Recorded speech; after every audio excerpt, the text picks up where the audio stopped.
This hour brought to you by Spencer Callahan Injury Lawyers. LA 21-12681. Offices in Baton Rouge. Now, the Hunt Palmer Show. Yes! I feel like I've been waiting for this my entire life. You're listening to the Hunt Palmer Show on 104.5 ESPN Baton Rouge. Jolly good fun. Jolly good. Locking down the middle of the day. America's favorite daytime fun show. Live from the Mercedes-Benz of Baton Rouge studio. This is Hunt Palmer.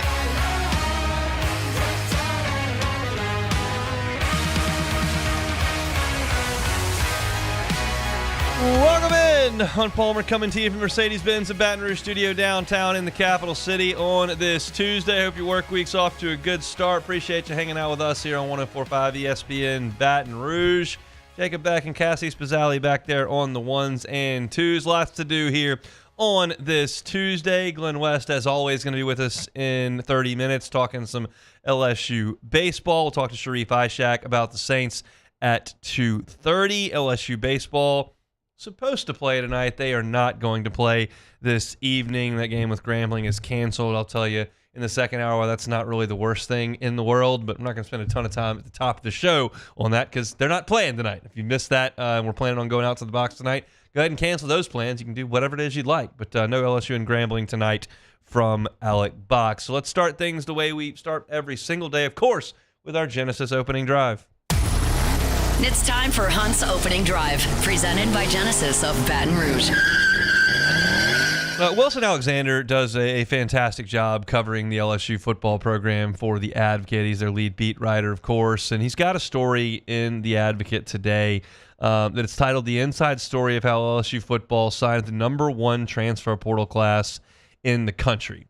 Before I start talking about this piece, I would highly, highly recommend you go read it because I'm not going to get to all the details. It's Wilson's story. You need to go check it out. But it is a very relevant talking point, and I'm certainly going to address it. So I want to give Wilson his props at the top. It's great, great work. But I do want to talk about a few things. And I would say this, if you haven't read it yet. I don't know that you're going to read it and your eyes fall out of your head. Like, it's not something that has unearthed something so foreign or so groundbreaking that you couldn't believe it. But it's very, very, very good reporting by Wilson and doing an excellent job of just going to get the perspective of a number of people involved in the putting together of this transfer portal class. He, of course, had an opportunity to speak time and time again with Brian Kelly. He spoke with Austin Thomas, LSU's essentially general manager of the football program. He's spoken with a number of boosters, LSU's collective, including the council for the collective. So did a great job of just accumulating information and putting it together in a worthwhile way. And essentially what the story details is Brian Kelly's understanding that the way that he wanted to do things when he got off the plane in Baton Rouge from South Bend was not going to work. You can't just go try to recruit high school players, get them into the program, keep them for 4 years, and graduate champions, as he says. Like that approach will not work. And then he was on the record a little bit into his time in Baton Rouge as saying, like, we're not going to go buy players. He said that after LSU came up short in terms of defensive linemen entering last season. Y'all remember the stories. Ended up at Miami, ended up at Oklahoma. LSU didn't get the defensive lineman they were looking for because Brian Kelly said, we're not going to buy players. And then it became very, very clear you have to go buy players. And some coaches have looked at that and said, well, I'm not doing it. I'm quitting. And we've seen it. We've seen it all over college football, college basketball. Coaches saying, I've had enough. I'm done. And Brian Kelly could have done that because Brian Kelly's got enough money where he doesn't need to really do anything he doesn't want to do. But Brian Kelly's got one more shot to win a national championship. It's here at LSU. And if he wants to make that happen, you got to play ball. And that realization came pretty quickly and was kind of put into high gear, as Wilson's story details, by the Bryce Underwood decision. Now, Carlos Spat, who is the legal counsel for the collective, tells the story in Wilson's piece about when Bryce Underwood flipped, his phone started buzzing to the point where he thought it was possible that something had happened to someone in his family.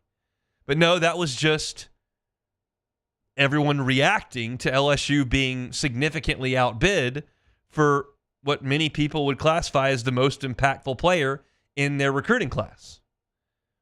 And that got LSU's collective into overdrive, for lack of a better term.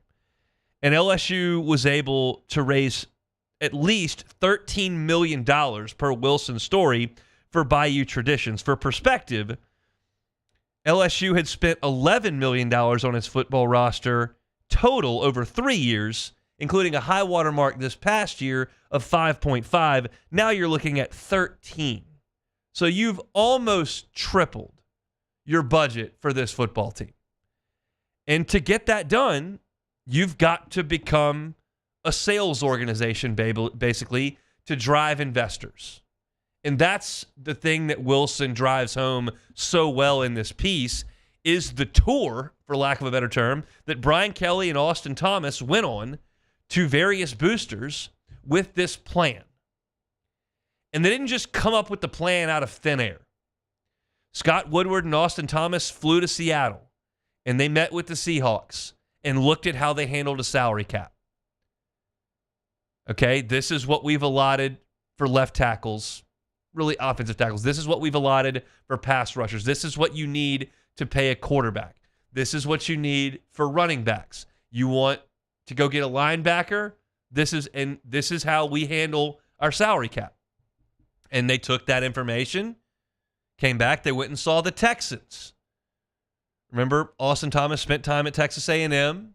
Austin Thomas also was right there as the Grove Collective in Oxford really blossomed, and they dove deep into this NIL game. And so they've got all this information from various places, and now it's time to go, quote-unquote, sell. And for me personally, I know right now, this time of day at 1 o'clock in the afternoon on a Tuesday, there are a lot of people listening to me on terrestrial radio right now that are in sales. You're out in the car, and you're out trying to make things happen, make the cash register ring.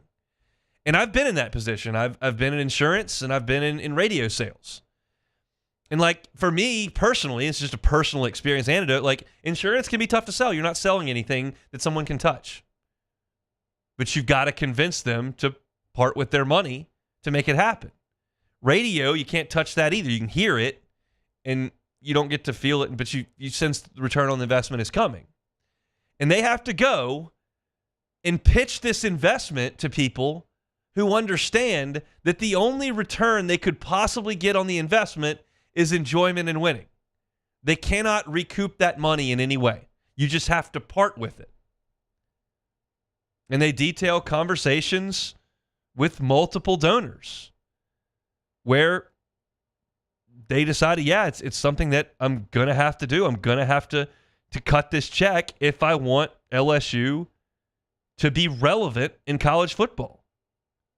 Because if you sit here and spend $5 million a year on your roster, one, you're not going to acquire a lot of transfer portal talent, and two, the talent that you've already got on your roster may move on, and likely will move on if you don't up the ante.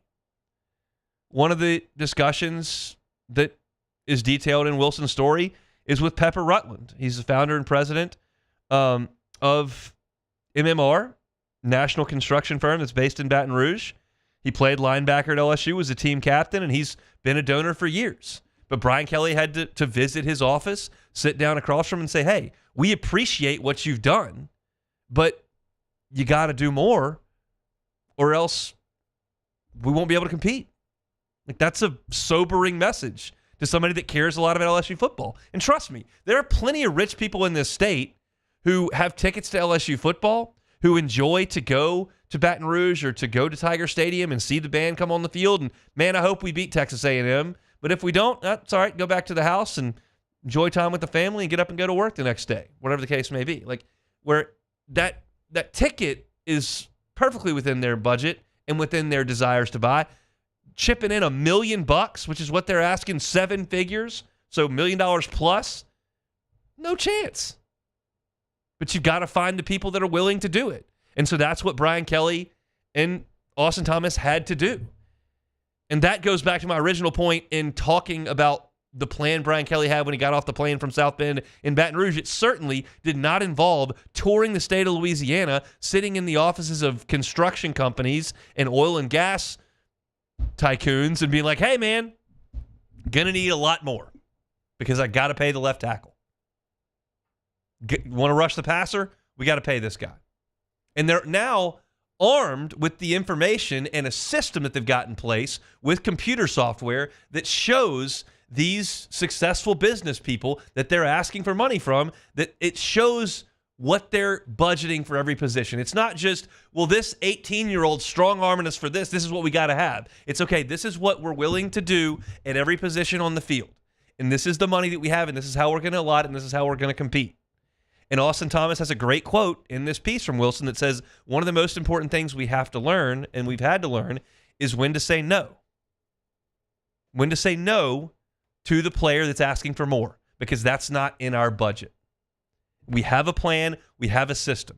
And I think, and this is just me speculating, but I think it's a reasonable speculation to make, that going to business people who are successful and have managed money and have managed companies and have had business plans and models that have been successful, and going to them, not just saying, hey, we need a lot of money, but saying, here's how we're going to use your money to compete.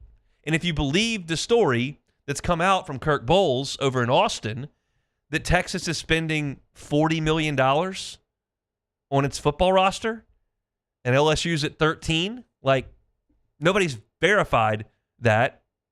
Wilson's reporting very much has credible sources, named credible sources, telling him 11 for this team, 13 for this team. Then you realize what ballpark you're trying to play in. Texas has been in the Final Four 2 years in a row. Now, LSU is not going to be able to go $40 million a year. The question I have, that I'm certainly not going to get an answer for sitting right here, the question that I have, though, is how many years in a row can LSU do 13? I know that revenue sharing's coming. There's 20 right there, but everybody's throwing 20 on the pot. So to compete, you have to throw 13 more on that. And are these deals going to be cleared by the clearinghouse based on value to companies? Like, I don't know. The collectives may go away, and this all may look a lot different 12 months from now. I've never, over the course of these 3.5 years, I've never felt comfortable giving you definitives about what the future is going to look like. I'm happy to offer my opinion and my concerns, some things that I'm not concerned about, but I'm not going to speak definitively about that. But the thought, and this is in Wilson's piece as well, is that you need to front load these deals, because when that settlement is reached, which it hasn't happened, when the House finally determines this is where we're going to go, some of these deals won't meet that criteria, and therefore you're going to have to do things differently. It's a fascinating story. It details the inner workings of putting this transfer portal class together that is ranked number one by multiple outlets. And Brian Kelly has said in this story and publicly in press conferences, like, we should have a team that's ready to compete. We have not had a team ready to compete because of money. We now have the money. We should have a team to compete. And it details how they did it. My biggest question that I take away from this piece is, yes, the proof is there. LSU has the pockets to go spend $13 million on a football roster. They've just done it. In 2025, they will spend that. Can they do that in 2026? Can they do that in 2027? Can they do that in 2028? Because there is no return on these investments. The business people, the boosters, the donors that cut that check for this team will not get any money back for it, besides a tax write-off. So I don't know the answer to that. I think you have to ask each individual person. But I do know that based on the last 3 years, when teams have success, those wallets get a little looser. And when things don't go well, people start looking around and covering their pockets. So for LSU this year, you need to go out there and put a representative product on the field for that $13 million to keep that cash flow moving. Great stuff from Wilson Alexander in The Advocate today. I highly recommend you go check that out over at theadvocate.com. All right, we're moving right along here on a Tuesday edition of the Hunt Palmer Show. Glenn West coming up in 15 minutes. I want to talk a little big picture SEC baseball and kind of break a little bit out of our purple and gold bubble here. I'll tell you why I want to do that when we come back. The Hunt Palmer Show. Highland Insurance Group, HighlandIG.com is that website. Have you thought about a captive for your commercial insurance? If you don't know what a captive program is, that may be the first problem. Jonathan Carver and his team at the Highland Insurance Group deal with captives every single day. And me personally, this is Hunt Palmer talking, I think captives are the future of insurance because premiums continue to rise, the market continues to be more and more difficult, and the captive is a way to soften that blow financially. If your broker has not brought that up to you, and you are a business that spends a significant amount of money on insurance, contact the Highland Insurance Group and let them see if you are a fit for a captive program. You can find them online at HighlandIG.com. Jonathan Carbo and his group right here in Baton Rouge. They can help you out statewide. They're online at HighlandIG.com. It's the Highland Insurance Group, HighlandIG.com. At Bayou Automotive, we believe in a sales process that puts you first. We want you to experience an easy purchase with clear pricing and great service. Let Bayou Ford and Bayou Chrysler Dodge Jeep Ram be your trusted partners in finding your perfect vehicle. The crew at Bayou Automotive is going to do right by you. These are the luckiest ice cubes in the world. They could have been a thankless bed for an all-you-can-eat salad bar. But instead, they've been called upon to cradle and cool a crisp, refreshing Dos Equis. Looks like the lucky just got luckier. Dos Equis.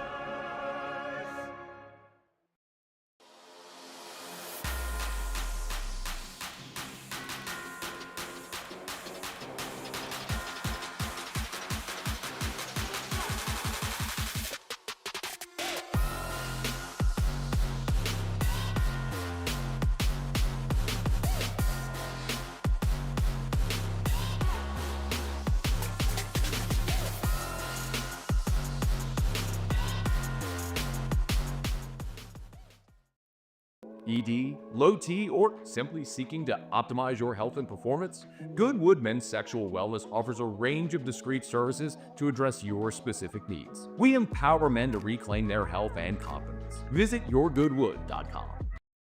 At Bayou Automotive, we believe in a sales process that puts you first. We want you to experience an easy purchase with clear pricing and great service. Let Bayou Ford and Bayou Chrysler Dodge Jeep Ram be your trusted partners in finding your perfect vehicle. The crew at Bayou Automotive is going to do right by you.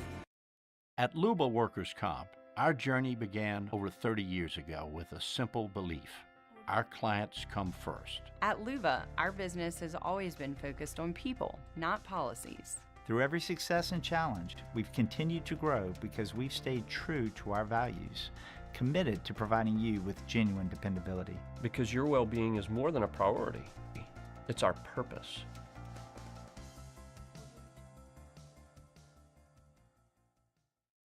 At Ochsner, we know healing is a team sport. That's why we've partnered with world-renowned orthopedic surgeon Dr. James Andrews to create the Ochsner Andrews Orthopedics and Sports Medicine Institute. Whether you're a professional athlete or a weekend warrior, our team of specialists are dedicated to getting you back in the game. So whatever your reasons are for reaching your personal best, we've only got one: you. Ochsner Andrews Institute. Long live you.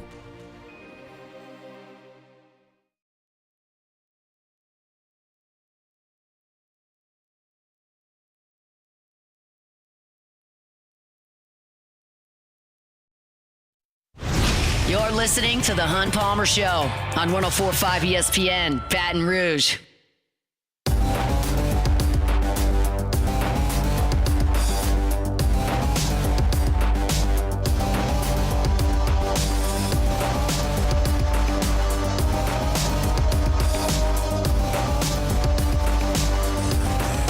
Glenn West in a little over 10 minutes here on this Tuesday.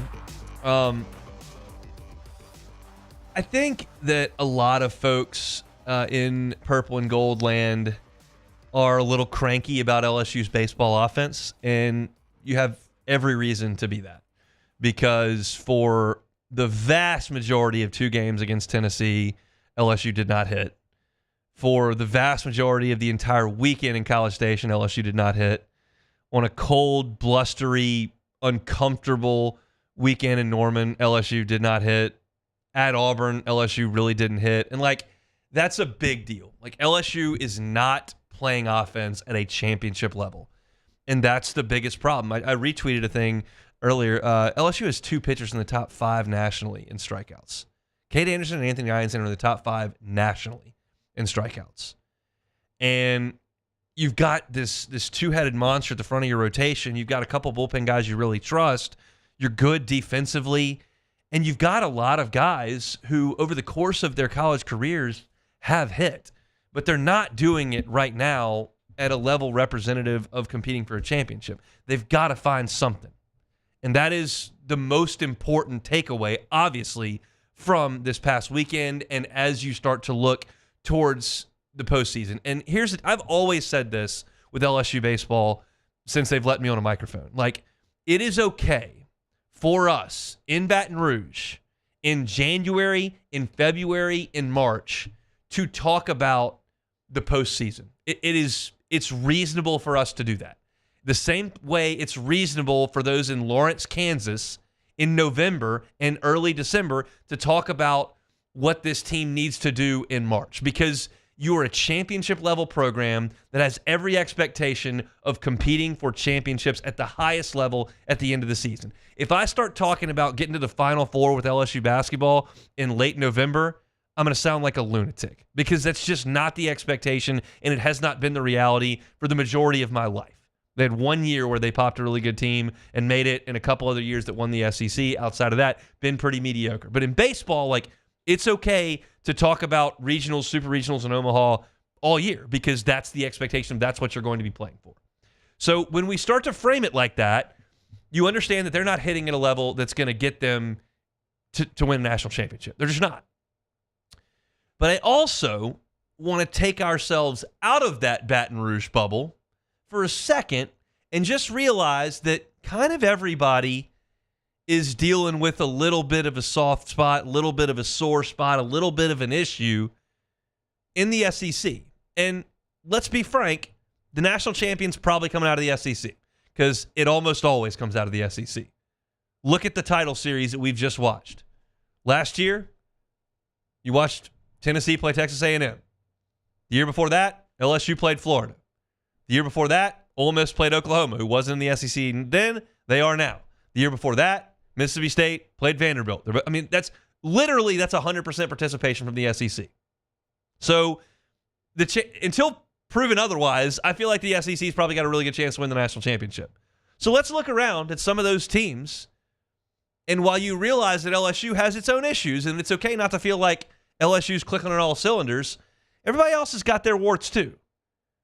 All you got to do is go back 5 days. Go back 5 days, and Arkansas had lost 3 straight series. You go back 5 days. Now, they wore out Texas in Fayetteville over the weekend, and that changes perspective, just like LSU fans were really feeling good Monday, Tuesday, Wednesday of last week after you just run-ruled Tennessee to win that series. But Arkansas had lost 3 series in a row prior to that. Look at Texas. They've been on easy street. Well, they just got hammered in Fayetteville. Last year's Big 12 Player of the Year is not in the lineup and hasn't been for 4 weeks now, and their ace is out for the year.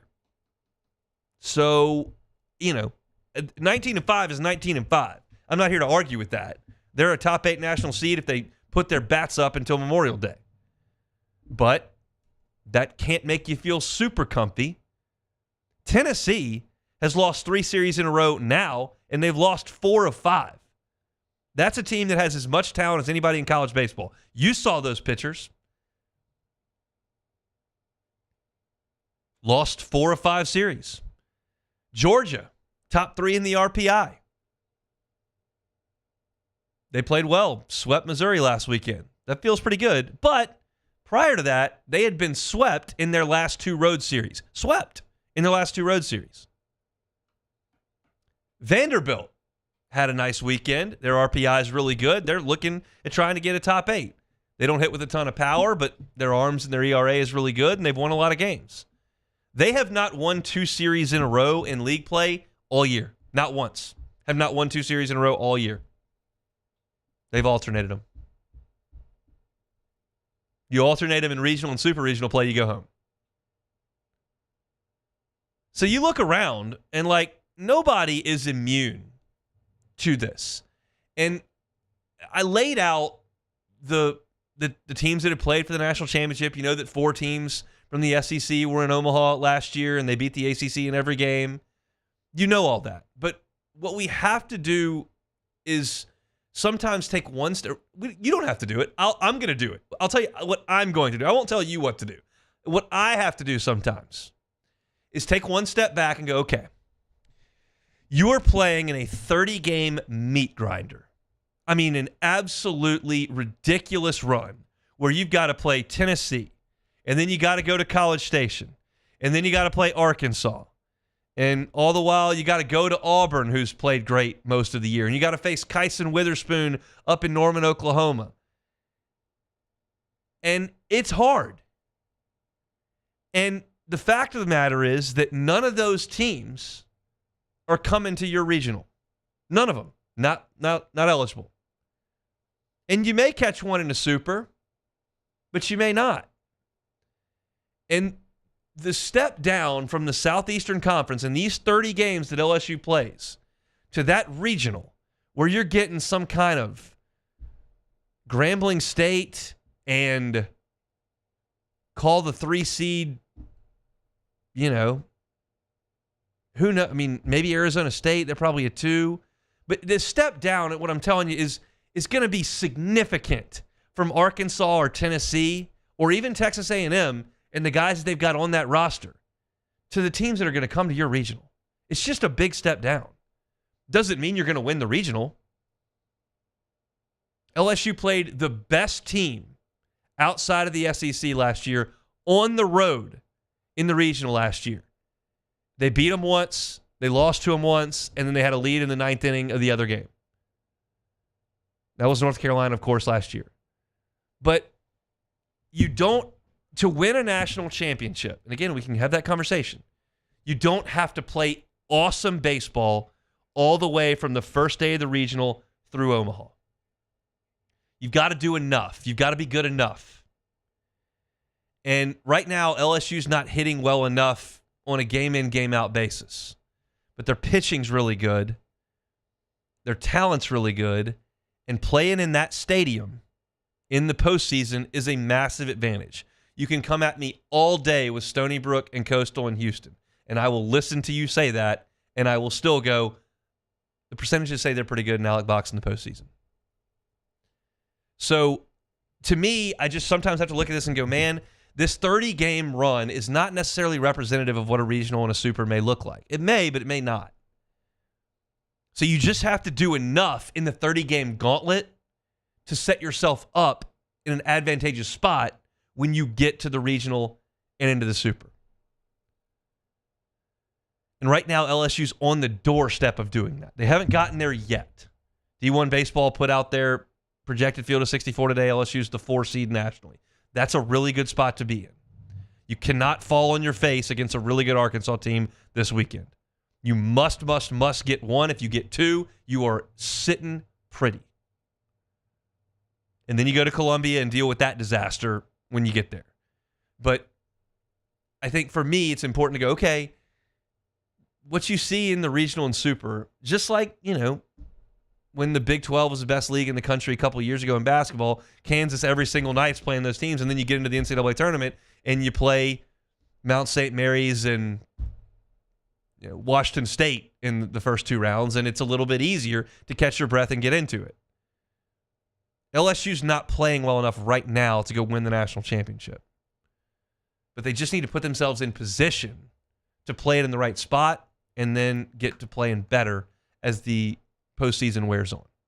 That's just the way I look at it. And I think sometimes we get so hyper-focused and locked in on what LSU's shortcomings are and what their issues are and how we feel as LSU fans paying attention to what LSU's doing, and you don't realize that Arkansas had lost 3 series in a row. And you don't realize that Tennessee's lost 3 in a row and 4 out of 5. You don't realize that Georgia's been swept their last 2 times out on the road. You don't realize Vanderbilt hadn't won 2 series in a row all year. You don't think about those things because you don't see them. You're not paying attention to them every single week. But those things are happening. I don't see a juggernaut in the SEC this year. I don't see a team that looks like Tennessee 3 years ago. I don't see a team that looks like LSU 2 years ago. Texas has a great record. They also don't have their ace, and they're winning a lot of close games without a lot of first-round picks. I think it's a really good team. Could be an Omaha team. They may have turned into a pumpkin over the weekend against Arkansas. We'll see. But I don't think they're a juggernaut. LSU's not either right now. They need to play better. But everybody else is kind of feeling their way out too, because it's 30 games of getting punched in the face time and time and time again. And once you get out on the other side of that, you can kind of take a deep breath when it comes to tournament time. Then you got to go play. We'll see. Just kind of my perspective on that whole deal. Let's talk to Glenn West, Go 24/7 next. The Hunt Palmer Show. Genesis of Baton Rouge, genesisofbatonrouge.com. Stop on by. Airline at Piku. I don't think you have. Most haven't. This is pretty new. And maybe you hadn't been in the market for a car in the last couple of years, so you haven't been able to stop by the dealership. When I tell you it's a luxury branded vehicle, just don't immediately push them out. Go, oh, well, I can't afford that. Go give it a look. Safety is uncompromising. Style is exceptional. Their staff is wonderful. They'll handle you first class from start to finish. You'll feel like a guest and not a customer. And once you get behind the wheel of one of those Genesis, you'll understand what I'm talking about. It's an unbelievable line. Safe, stylish, sleek, got all the bells and whistles that you could want. And then there are incredible perks that come with it, like a 10-year, 100,000-mile warranty on every new purchase at Genesis of Baton Rouge. Start that car buying process online at genesisofbatonrouge.com or go by and see him Airline at Piku across from Women's Hospital. It's Genesis of Baton Rouge. You can find them online, genesisofbatonrouge.com.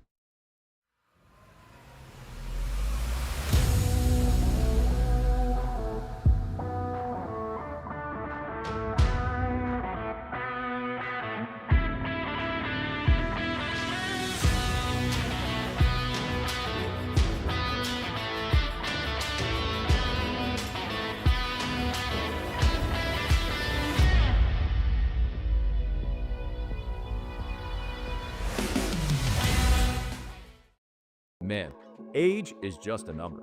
Don't let it dictate how you feel. Goodwood Men's Sexual Wellness has anti-aging services that can help you look and feel your best. Visit yourgoodwood.com and discover a renewed sense of vitality. At Bayou Automotive, we believe in a sales process that puts you first. We want you to experience an easy purchase with clear pricing and great service. Let Bayou Ford and Bayou Chrysler Dodge Jeep Ram be your trusted partners in finding your perfect vehicle. The crew at Bayou Automotive is going to do right by you. Gulf Coast Office Products is a nationally recognized Savin office equipment dealer based right here in Louisiana. Over 100 employees strong, Gulf Coast has the boots on the ground to support all vertical markets, from education, engineering, legal, and finance. With the latest in office technology, from desktop to production segment units, Gulf Coast and Savin have the perfect fit for you. Call 225-756-2644. That's 756-2644 for Gulf Coast Office Products. These are the luckiest ice cubes in the world. They could have been a thankless bed for an all-you-can-eat salad bar. But instead, they've been called upon to cradle and cool a crisp, refreshing Dos Equis. Looks like the lucky just got luckier. Dos Equis.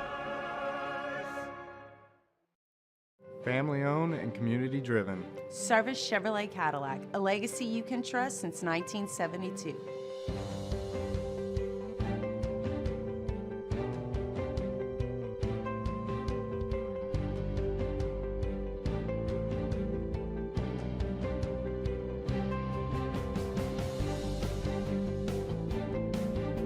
Service Chevrolet Cadillac, our family serving your family. For over 50 years. At Luba Workers' Comp, our journey began over 30 years ago with a simple belief. Our clients come first. At Luba, our business has always been focused on people, not policies. Through every success and challenge, we've continued to grow because we've stayed true to our values, committed to providing you with genuine dependability. Because your well-being is more than a priority. It's our purpose. This is the Hunt Palmer Show on 104.5 ESPN, Baton Rouge.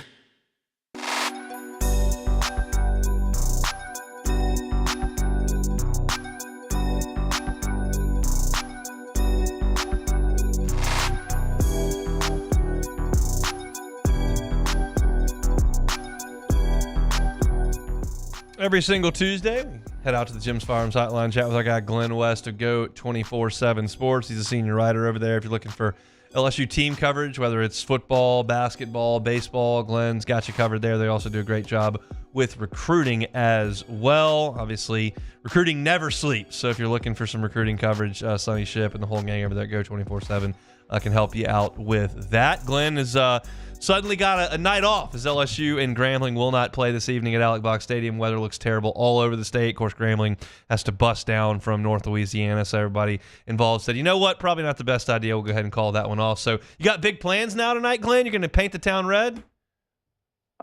Well, I'm glad you called me today instead of the video call because my lights have been flickering the last couple minutes. Okay. So it looks like we're close to losing power here. So no big plans. Yeah, well, it's I'm going to talk about this in 25 minutes, but I think it's best for all involved that LSU doesn't play Grambling tonight. But hopefully everybody stays safe. What was your biggest takeaway from LSU and Texas A&M over the weekend? Yeah, the offense for sure. Only 7 runs in 3 days. Just not good enough in any respect. I think a lot of the at-bats this past weekend were pretty poor. And to me, I think in my mundane understanding of how this offensive philosophy is supposed to go at LSU, there were a lot of really quick at-bats this last weekend, which has just not been the strategy that LSU has practiced since Jay Johnson got there. You know, they really live and die on, making pitchers work for their outs, and just didn't get that sense that they were able to do that this past weekend against a okay but not great Texas A&M staff. I mean, they certainly looked like a elite staff this last weekend, but I think that it was more to do with LSU getting out of their plan, out of their approach, and I'm sure that Jay Johnson's had a lot of long nights here recently, drinking orange juice at 2 and 3 in the morning, trying to figure out what he can do to get this offense back on track because it's been pretty much a reversal of what the first several weeks of the season was, which was the offense really carrying a lot of the heavy load, and now it's the pitching staff doing a really nice job of kind of picking up the offense as much as it can, but they certainly need the bats to get going at a more consistent rate if they want to be the team that they want to be in postseason play. You think they'll do it? I don't know. I couldn't tell you. I think for a while there it was just for me, I think it was just don't panic, don't hit the concern button there too much. I mean, I think this weekend was a little bit of an aberration. Like they've shown in stretches that they are still a really potent offense when they have things going the right way. But I was listening to what you actually said yesterday, and between those 6 batters that batted 188 over the weekend that all played in all 3 of those games, they also struck out 19 or 20 times as well in those at bats. And so they've got to get something fixed there with those main guys, those core guys that you're really going to be relying on. And so many of those guys have really big time success in at bats in SEC play. I mean, Stephen Milam was one of your best hitters last year. Jared Jones has come through with some big clutch hits in his career in SEC play. Michael Braswell was a very consistent source for you down the stretch of last season. So I don't know how much of this is an aberration or just a really tough stretch of 4-week baseball, and how much of it is not correctable kind of going forward. I think that a lot of it can be corrected, but it's just a matter of going out there and doing it, and it's certainly not going to get any easier this weekend with Arkansas coming to town. Lots of different platoons, Brown, Pearson, Fry, pinch hit opportunities. John Pearson goes in there. There's a lot of moving parts. Jared Jones to the leadoff spot. I mean, what do you make of Jay Johnson pushing all of those buttons? Is it good that he's shaking it up, or does he need to just kind of leave it the way it was? Yeah, that's the other thing, and that's a good point there because they have been, really kind of not only mixing and matching the lineup in terms of players in and out, but also the order. I mean, Jared Jones was batting leadoff for a lot of the series this last weekend, and he had been kind of dialed into that 2-3 hole kind of range there for most of the season. And I think that look, I'm not going to pretend to know as much as Jay Johnson here. He obviously has a strategy for why he does what he does, but I do think that finding some consistency in the order will go a long way for LSU to get back on track here. And I'm sure a lot of those decisions were matchup based, were pitcher based, and it was kind of a unique weekend in just how many left-handed arms they faced this last weekend. But they've got to figure out something. I don't pretend to know the answers to how they can get it fixed. I think honestly the consistency element is probably the most worrisome for me, because they have shown that they can hit. I mean, like just last weekend against Tennessee, they had a tremendously important 12-2 win and looked as good as they had in over a month at the plate. So I just think finding that consistency element is going to be extremely important for LSU, and if they can kind of scrape together some of it here over the next couple weeks and get a little bit of that momentum going into the SEC tournament, then I think that they'll be in much better shape than they currently are. But that's it's kind of hard to see right now, judging just off of this last weekend and how the bats just haven't really been able to get going on a game in, game out basis. Brennan Huff in the Bayou Ford chat says, Hunt, why isn't Jake Brown in the everyday lineup? Well, I have a guest on right now who covers the team, so I can ask him. Would you play Jake Brown every day?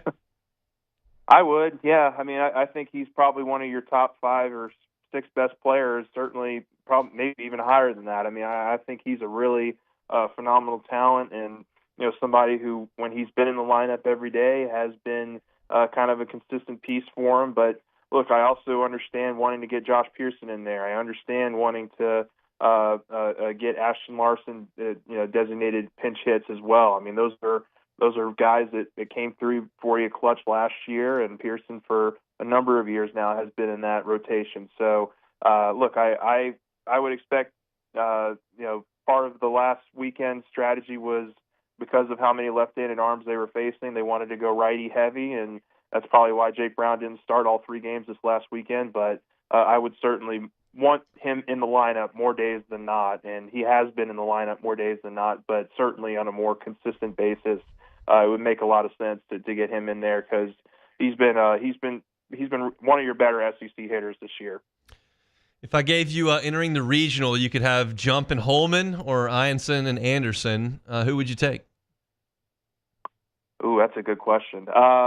I would honestly probably lean Anderson and Ianson. It's probably just recency bias because we've seen those guys and what they've looked like at their best these last 3 or 4 weeks. But man, that was such an impressive performance from Anthony Ianson on Saturday, and exactly, honestly, what LSU needed in that scenario was to have him go really deep into the game and, as it so happens, finish the game out in 9 innings to really save the rest of those arms for the next game. And LSU almost got there on that Sunday game. I thought that they actually had a pretty decent performance despite, Kason Evans not having his best stuff, but the strategy almost worked out in their favor, and they actually got the guy that I think, if you had gone into the weekend saying you had a chance to win that series in the 8th inning with, Cowan coming to the plate or coming to the mound with the final 4 or 5 outs, I think they would have taken that. So, that played out really well, and it was because, in large part,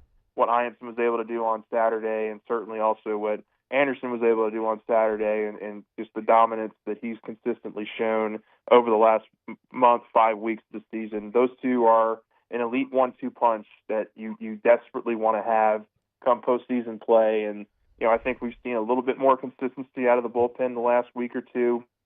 But certainly those two are going to be the engines that drive this thing, and really have to be dialed in this weekend against an Arkansas team that's, batting one of the best teams in the conference this year.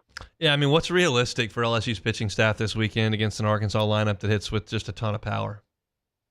Yeah, I mean, you gotta fill up the strike zone on them. You got to mix pitch as well, and that's something that both Anderson and Ianson have shown that they can do pretty well. Anderson, of course, is the one, I guess you could call it concern or downside to what he's been able to do this year is that he has been giving up a lot of home runs. So he's going to have to be extra dialed in against that power that Arkansas brings in. But he's really sharp, and I just you have a lot of trust that those two guys can go maybe 6-7 innings against a really good Arkansas offense, and then you just kind of hand it over to your bullpen there those first couple days and see what it spits out at the end of 2 days. But I think that look, if you can start with those two, that's certainly a good starting place, and LSU should have an opportunity to at least be in some of these games if they can get anything from the offense this weekend. Hope your lights stay on, Glenn. We'll talk next week. Yeah, thanks, man. All right. Glenn West, senior writer over at Go 24/7, all your LSU team coverage. You can find it at Go 24/7. Glenn's with us on Tuesdays. We'll come back and close out the first hour on a Tuesday edition of the Hunt Palmer Show. The Hunt Palmer Show. There it is, the extra mile, on the border of expected and extraordinary for those willing to go further, like vans customized for work or play, with safety and tech to keep you connected, supported by a 5-star sales, service, and finance team, and backed by the 1-star you know. So go the extra mile. It's never crowded, because so few have what it takes to go there. Mercedes-Benz Vans. ED, low T, or simply seeking to optimize your health and performance? Goodwood Men's Sexual Wellness offers a range of discreet services to address your specific needs. We empower men to reclaim their health and confidence. Visit yourgoodwood.com. At Atmos Energy, our smart choice solutions help customers save energy and emissions with rebates up to $500 off high-efficiency natural gas appliances, smart thermostats, and weatherization upgrades. Together, we're fueling our energy future.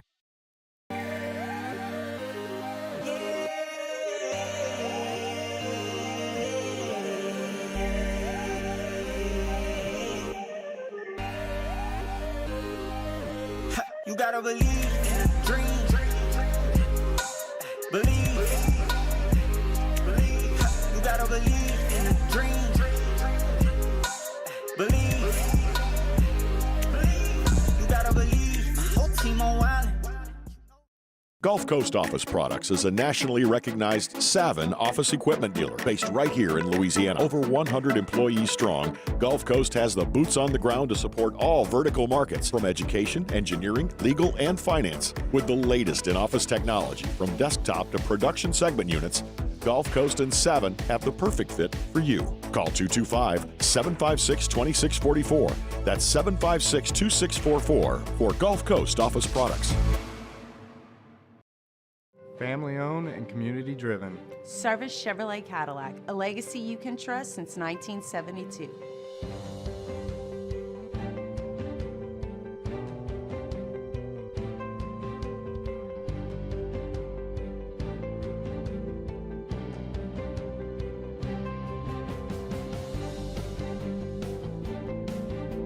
Service Chevrolet Cadillac, our family serving your family. For over 50 years. These are the luckiest ice cubes in the world. They could have been a thankless bed for an all-you-can-eat salad bar. But instead, they've been called upon to cradle and cool a crisp, refreshing Dos Equis. Looks like the lucky just got luckier. Dos Equis. At Luba Workers' Comp, our journey began over 30 years ago with a simple belief: our clients come first. At Luba, our business has always been focused on people, not policies. Through every success and challenge, we've continued to grow because we've stayed true to our values, committed to providing you with genuine dependability. Because your well-being is more than a priority. It's our purpose.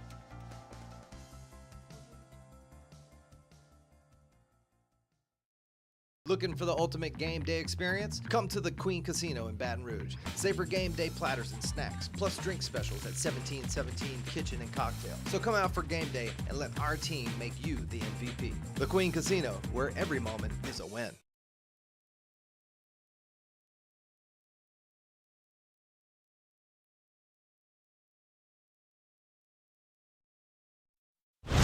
You're listening to The Hunt Palmer Show on 104.5 ESPN, Baton Rouge.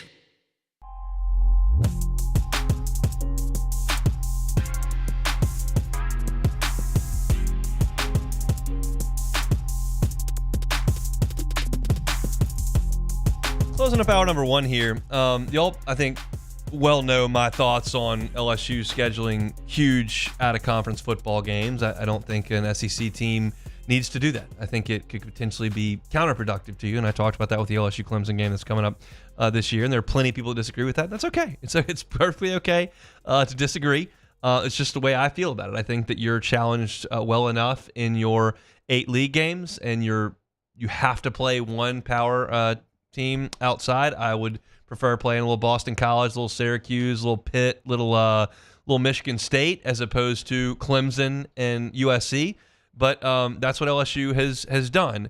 And that's how I feel from an LSU perspective. That kind of flips with Clemson and with Notre Dame. How? Well, first of all, Clemson and Notre Dame just entered into an agreement. They're going to play each other for the next 12 years. And I think that makes a lot of sense for both schools. And you're going, well, Hunt, why would you say that about LSU and then turn around and say that about Clemson and Notre Dame? Well, I think the circumstances are different.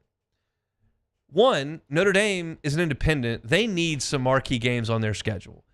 Like, I think that the committee is going to get wise to them playing Indiana, Army, Navy, Purdue, like that. Like, they're not going to seed them up at the top where you might get a bye if you're not playing a representative schedule that doesn't have marquee names on it. So while I don't think it has to be Clemson, like Clemson makes some sense considering that you play 5 ACC teams anyway, so they're going to play Clemson every year.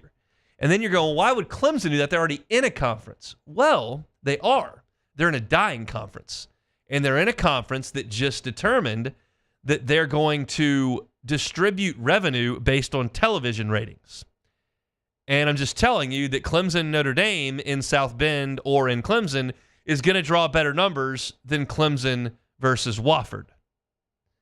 So if they're trying to recoup as much revenue as they can and stay relevant in college athletics while they're in this dying league, throwing Notre Dame on the schedule might make a little bit of sense financially.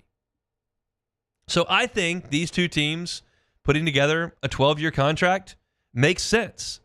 Now, Clemson is not messing around. They have got on the books right now, in addition to their annual game with South Carolina, which they're going to play every year, and now you've got Notre Dame every year, they've got LSU in 2025 and 2026, Georgia in 2029 and 30, and 2032 and 2033, and Oklahoma. So throw the years out, whatever. They've got South Carolina, Notre Dame, LSU, Georgia, and Oklahoma on the books for the next 11 years. That is pretty strong.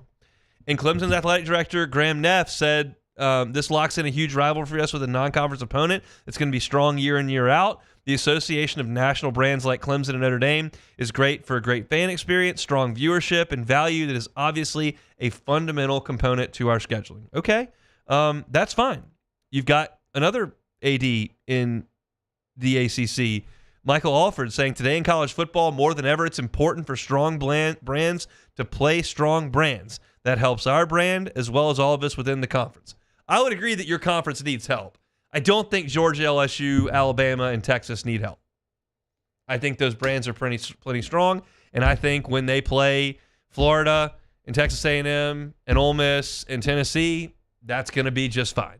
So I think that the ACC mindset has got to be different than the SEC mindset, and you've got to go out there and put yourself in the spotlight as often as you can to try to stay relevant. And I'm not here telling you at all that Clemson's going to fade into the twilight and be irrelevant because they play in the ACC. I'm telling you that their strength of schedule and what the committee thinks of them is going to be looked down upon. Now, look, here's something that transcends all three big sports that we cover here. I think with the elimination of the Pac-12, with the crippling of the Big 12 by Oklahoma and Texas leaving, the committees, and we're now run by a committee in the NCAA basketball tournament, the committee in the NCAA baseball tournament, a committee in the NCAA football bracket. They're going to lessen their conference restrictions because two of them have crumbled. One's gone and the other one's weak. So it's okay if we let 14 SEC teams in the NCAA basketball tournament. Today, D1 baseball, they're a mock committee, but they put 6 SEC top 8 national seeds in their field today. 6. That's going to become more okay. And I think it's going to become more okay in football as well to load up with SEC teams. I think Ole Miss shot themselves in the foot this past year. They probably would have gotten in if they could have beaten either Kentucky or Florida. And I think the ACC has to realize that, they've got to try to stay relevant. They've got to load their schedule up to keep up with a committee that's not going to be just as giving as it may have been in a previous life when there were 5 conferences that had relative strength. Now there aren't. So just some thoughts on that. Notre Dame and Clemson going to play for the next 12 years. LSU and Grambling are not going to play tonight. I'll tell you why that's not the worst thing in the world when we come back after SportsCenter on The Hunt Palmer Show. The Hunt Palmer Show. One Bath and Closets. OneBathAndClosets.com is the website. David Duvall and his team, 30 years redesigning and remodeling bathrooms and closets. Safety is a big, big deal in the bathroom, especially as folks age. It can be a hazardous place. You can't eliminate that risk. That's impossible. What you can do is mitigate against it. So if you've got a loved one in your life that you think could be in a hazardous situation in the bathroom, have David Duvall and his team come in. Put in non-slip floors. Put in guardrails in slippery areas, maybe around the shower, around the tub. Put in a walk-in tub that can be more convenient and safer. Put in a shower with a bench. All these could be really, really important measures to take in the bathroom. David Duvall and his team do it all the time. If you're concerned about payment, they've got financing options. 0% up to 18 months. That's the same as cash. You can get that done. Get that consultation with David Duvall and his team today. They're online at OneBathAndClosets.com. OneBathAndClosets.com. At Bayou Automotive, we believe in a sales process that puts you first. We want you to experience an easy purchase with clear pricing and great service. Let Bayou Ford and Bayou Chrysler Dodge Jeep Ram be your trusted partners in finding your perfect vehicle. The crew at Bayou Automotive is going to do right by you. The Windsor Senior Living Community in Mandeville, Louisiana is a beautiful, vibrant apartment community geared toward seniors. They are nestled right in the heart of Mandeville, where seniors live a more carefree lifestyle in spacious apartments with the peace of mind that comes from having a little extra help. Call the Windsor at 985-624-8040 to schedule a lunch and tour. Come see how the Windsor can be your passport to peace of mind. Men, age is just a number. Don't let it dictate how you feel. Goodwood Men's Sexual Wellness has anti-aging services that can help you look and feel your best. Visit yourgoodwood.com and discover a renewed sense of vitality. Gulf Coast Office Products is a nationally recognized Savin office equipment dealer based right here in Louisiana. Over 100 employees strong, Gulf Coast has the boots on the ground to support all vertical markets from education, engineering, legal, and finance. With the latest in office technology from desktop to production segment units, Gulf Coast and Savin have the perfect fit for you. Call 225-756-2644. That's 756-2644 for Gulf Coast Office Products. At Auctioner, we know healing is a team sport. That's why we've partnered with world-renowned orthopedic surgeon Dr. James Andrews to create the Auctioner Andrews Orthopedics and Sports Medicine Institute. Whether you're a professional athlete or a weekend warrior, our team of specialists are dedicated to getting you back in the game. So whatever your reasons are for reaching your personal best, we've only got one: you. Auctioner Andrews Institute. Long live you. Family owned and community driven. Service Chevrolet Cadillac, a legacy you can trust since 1972.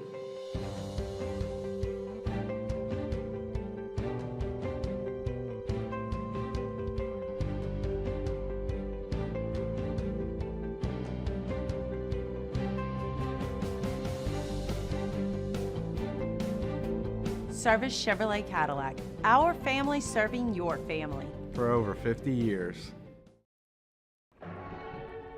These are the luckiest ice cubes in the world. They could have been a thankless bed for an all-you-can-eat salad bar. But instead, They've been called upon to cradle and cool a crisp, refreshing Dos Equis. Huh. Looks like the lucky just got luckier. Dos Equis. At Luba Workers' Comp, our journey began over 30 years ago with a simple belief. Our clients come first. At Luba, our business. This is SportsCenter.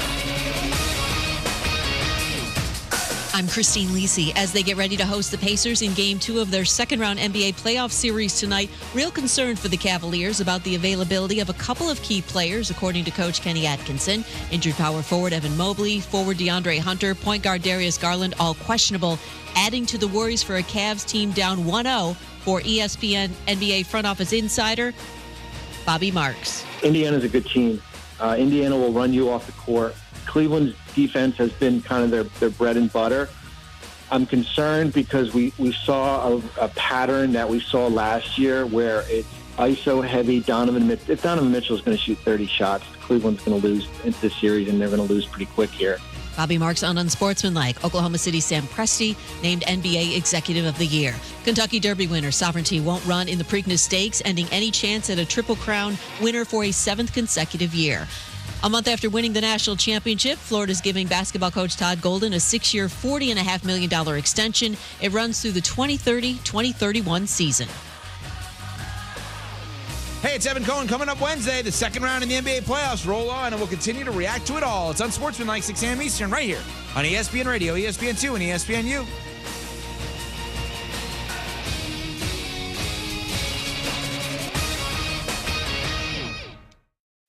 Now, the Hunt Palmer Show. Yes! I feel like I've been waiting for this my entire life. You're listening to the Hunt Palmer Show on 104.5 ESPN Baton Rouge. Jolly good fun. Jolly good. Locking down the middle of the day. America's favorite daytime fun show. Live from the Mercedes-Benz of Baton Rouge studio.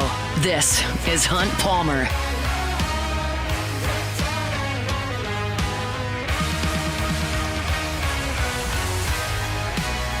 Hour number 2, Tuesday edition of the Hunt Palmer Show. Hope your work week's off to a good start. Appreciate you hanging out with us on 104.5 ESPN Baton Rouge.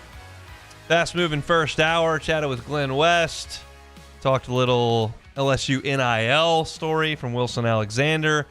We got a lot to do in hour number 2 as well. Sheree Aishak at the bottom of the hour. Saints OTA is cranking up. We'll talk to Sheree about what he expects from the organized team activity portion of the calendar. Right now, I was supposed to talk about LSU and Grambling playing baseball tonight. That's not going to happen. If you're just getting in the car, you've been busy, meetings, lunch, whatever the case may be, and you missed this, LSU and Grambling will not play tonight. They will not play this season. The game has been canceled. The weather forecast for the entire state of Louisiana is terrible for today. Grambling has to bust down from North Louisiana. And it just didn't make a lot of sense to have them load everything up, come all the way down to watch it rain for a few hours, and then drive back in the middle of the night. So the decision was made to cancel the game, and I'll be very honest. And this probably won't be a super popular opinion either. This is the best thing for LSU to not play this game. And it has nothing to do with being scared of losing. It has nothing to do with competitiveness. It has everything to do with there's just nothing to benefit from this game. I wrote a preview piece that's now been pulled off the site at LouisianaSports.net because they're not playing the game. But, I could make the case that William Schmidt going out there and throwing strikes would have been a nice thing for him to do. He had 7 strikeouts last week in Southeastern. I thought threw the ball pretty well. And so, that would have been okay. I would have liked to seen Connor Benj get out there and pitch a little bit. He hadn't. Maybe Devin Sheeran could go. I've told y'all how I feel about that. I don't think it's reasonable to expect him to help down the stretch. I didn't say it's impossible. I just don't think it's very reasonable to expect him to help. And then there's one small little thing that maybe LSU could get out of this. If you get a SWAC team as the 4 seed in the Baton Rouge Regional, which they haven't even clinched hosting a Baton Rouge Regional yet, but if they do host one and you get a SWAC team as the 4 seed and you play them on Friday, it may be beneficial to see some of these pitchers that the SWAC teams throw out there. I will tell you this, candidly, I don't know one thing about one pitcher on Grambling's roster. Not a single thing. Didn't look it up, don't know any stats, don't know anything about Grambling's pitching staff. But my assumption is they've got a few guys that throw fastballs in the mid-80s and loop and breaking balls in the 60s, and probably a couple of guys that throw sidearm, and it's just very untraditional. But that's very typical of a SWAC team to have that, and LSU never sees that. Every pitching staff that they face throws 96 miles an hour. So maybe a few innings against one of those in the event that the SWAC is sent to your regional, maybe, but I'm really reaching there as something that you could get out of this game. And for those that are saying, well, they didn't hit this weekend, they could really use a good weekend of swinging the bats. Well, that sounds fine, but they scored 1,000,000 on Southeastern last week and had a walk-off grand slam to 10-run rule them, and then went to College Station and didn't hit worth a lick. And the week before that, they got smashed by Northwestern State and then came out and took 2 out of 3 from Tennessee. So the momentum piece there, I'm not necessarily gonna put a lot of stock into 10 running a SWAC team is going to propel you into the Arkansas series. The fact of the matter is, and because all of that speculation, maybe this, maybe that, the fact of the matter is that as I sit here right now on this Tuesday afternoon, Grambling's RPI is 276. There are 307 teams in college baseball. So it's a no-win proposition. If you beat Grambling, it's likely your RPI backs up because your strength of schedule would take a hit. If you lose to Grambling, which don't laugh, LSU lost to Southern last year. If you lose to Grambling, your RPI is backing up big time because you can't lose to number 276 in the RPI. And for those that aren't is convinced the RPI is important, well, one, the committee does lean on the RPI a lot and has a lot in previous years. And two, LSU's RPI right now is it's not one of its strongest metrics. Your RPI is 9. So your stronger metrics are where you stand in the conference, which is tied for third. Your 15 wins in the SEC is a good spot to be. I think 10 Quadrant 1 wins is a good spot to be for a top 8 national seed. I think that having a winning record in Quadrant 1 is good, but your strength of schedule and your RPI aren't great. And if you play Grambling, your strength of schedule is going to back up from 29.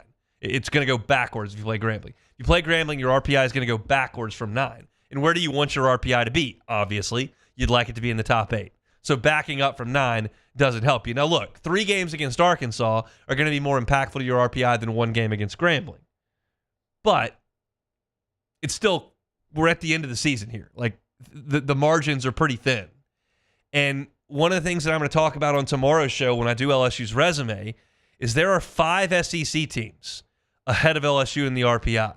Georgia's 1, Texas is 2, Vanderbilt's 3, Auburn's 4, Arkansas's 5. That's the top 5 in the RPI. Georgia, Texas, Vanderbilt, Auburn, Arkansas. And LSU's 9 behind 3 other teams. So there's no sense to me in backing it up even further. That's counterproductive. So it sounds non-competitive. It sounds like you're backing down. It sounds like you're running scared. It sounds like you're trying to find a loophole. It's really just practical.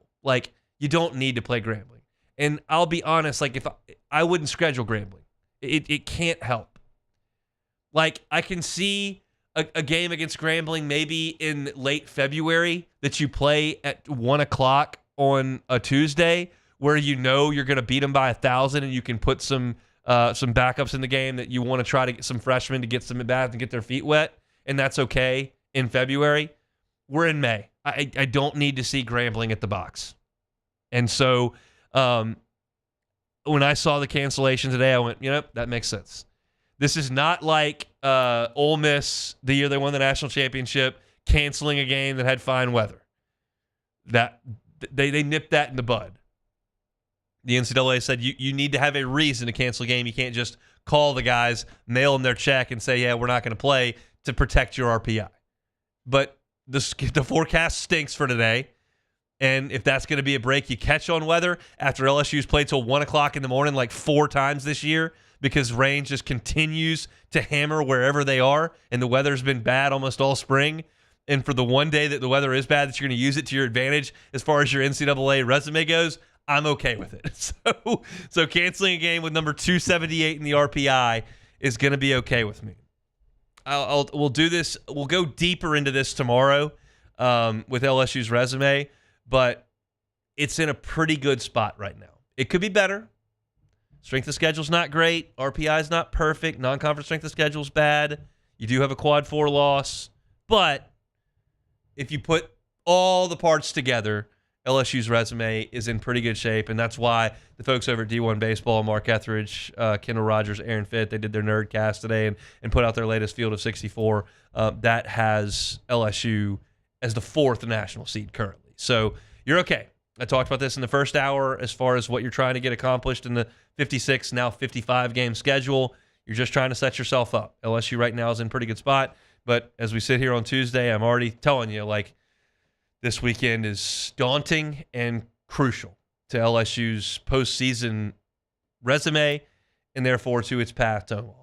And so now LSU can put that on the back burner with Grambling, put that away, and you can focus solely on Arkansas. And it would not surprise me at all if Jay Johnson had William Schmidt and Connor Binge and Connor Ware and Maverick Rizzi and some of those guys throwing live batting practice to LSU hitters in the cage, or if they can get out there on the field today at some point, because those at bats and those pitches that those pitchers are going to throw will be more helpful to LSU as far as getting reps than playing Grambling's midweek guy who throws a 59-mile-an-hour curveball.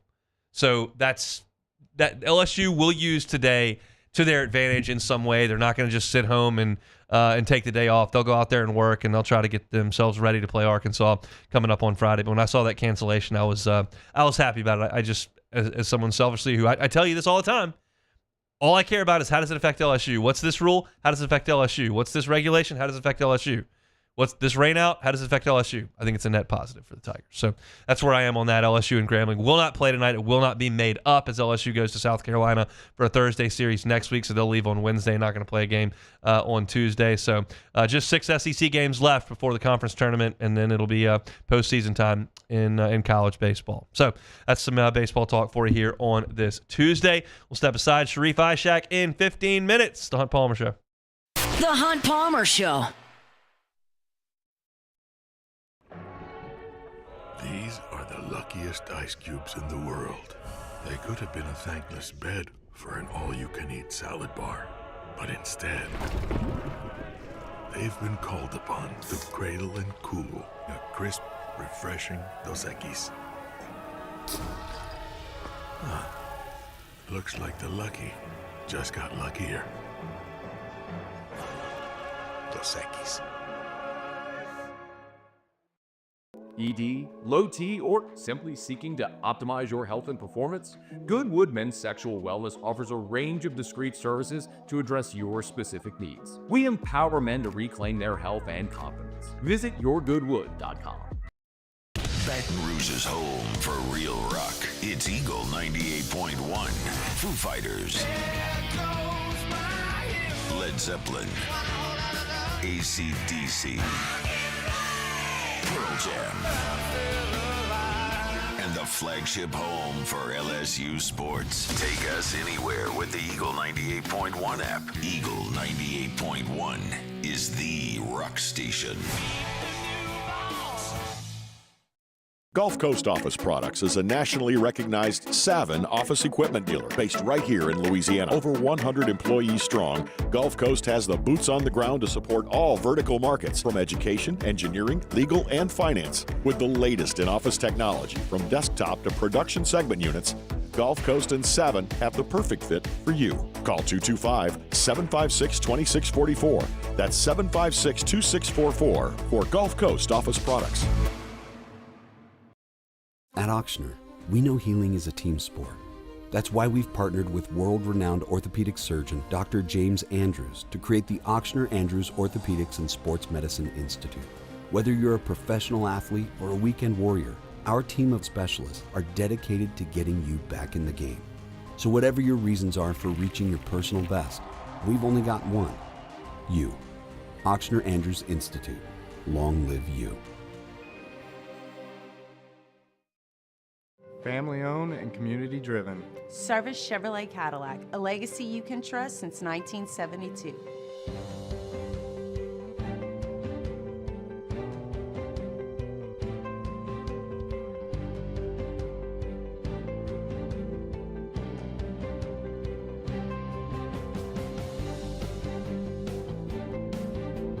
Service Chevrolet Cadillac. Our family serving your family. For over 50 years.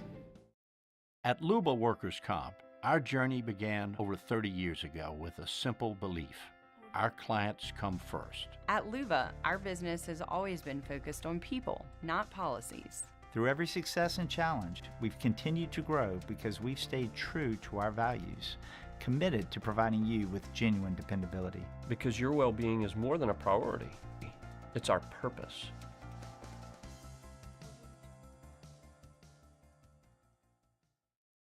At Bayou Automotive, we believe in a sales process that puts you first. We want you to experience an easy purchase with clear pricing and great service. Let Bayou Ford and Bayou Chrysler Dodge Jeep Ram be your trusted partners in finding your perfect vehicle. The crew at Bayou Automotive is going to do right by you. At Atmos Energy, our smart choice solutions help customers save energy and emissions with rebates up to $500 off high-efficiency natural gas appliances, smart thermostats, and weatherization upgrades. Together, we're fueling our energy future.